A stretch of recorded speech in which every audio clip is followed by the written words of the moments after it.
মধ্যরাতে ৭ কলেজের শিক্ষার্থীদের সঙ্গে ঢাকা বিশ্ববিদ্যালয়ের শিক্ষার্থীদের মারামারি ঘটনাকে অনাকাঙ্ক্ষিত বলে মন্তব্য করেছেন আইন উপদেষ্টা। তিনি জানান, পরিস্থিতি সামাল দিতে প্রয়োজনীয় সবকিছুই করবে সরকার।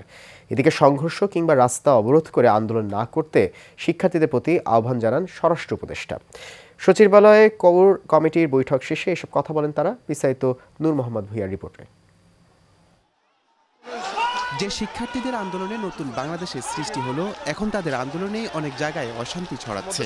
মধ্যরাতে ৭ কলেজ আর ঢাকা বিশ্ববিদ্যালয় শিক্ষার্থীদের সংঘর্ষ নানা প্রশ্নের জন্ম দিয়েছে। এসব ঘটনাকে অনাকাঙ্ক্ষিত বলছেন আইন উপদেষ্টা।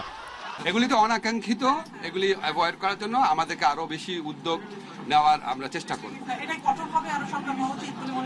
যা করলে এটা রিজলভ হবে সেটা করার চেষ্টা করব। আপনি স্বরাষ্ট্রমন্ত্রীর সাথে কথা বলেন, ওনার মিটিংয়ে সিদ্ধান্ত আছে। আন্দোলন সামাল দিতে পুলিশের কৌশল নিয়েও প্রশ্ন উঠেছে। কোথাও চড়া, আবার কোথাও ঢিলেঢালা আচরণ করছে পুলিশ।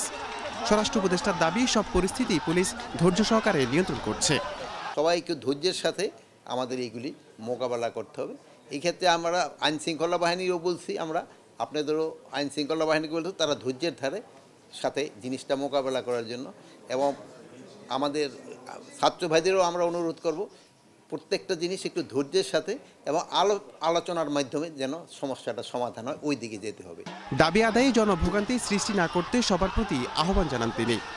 তো রাস্তাটা ব্লক না করে যে জায়গায় ধরেন তাদের মাঠ আছে অথবা আমাদের সরোয়ার্দী উদ্যান আছে, এই সব জায়গায় এসে যদি প্রতিবাদটা করে সবচেয়ে ভালো। তা না হলে রাস্তাঘাটের এটা বন্ধ করলে একটা যানজটের হয়, এটা কিন্তু জনগণ কিন্তু একটা দুর্ভোগের ভিতরে পড়ে।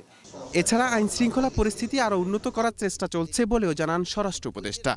এটা মোকাবেলা করে। নূর মোহাম্মদ ভূঁইয়া, এশিয়ান টেলিভিশন, ঢাকা।